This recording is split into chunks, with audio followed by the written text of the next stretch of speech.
આજે દિયોદરની પવિત્ર ભૂમિ ઉપર લોકસભાની ચૂંટણીના અનુસંધાને આપ સૌની વચ્ચે પધારેલા સ્ટેજ ઉપર બિરાજમાન સૌ વરિષ્ઠ આગેવાનો, મોટી સંખ્યામાં ઉપસ્થિત છે એવા દિયોદરના 18 આલમ 36 કોમ તમામ વડીલો, યુવાન ભાઈઓ અને બહેનો, આપ સૌ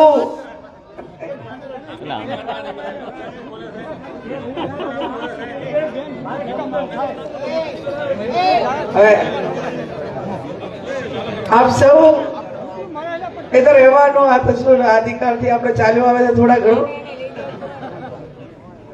અને આનું નામ લોકશાહી કહેવાય. આનું નામ શું કહેવાય? લોકશાહી કહેવાય. આગળ જાગીરદાર સમાજ બેઠો હોય, ધારાસભ્યો બેઠા હોય,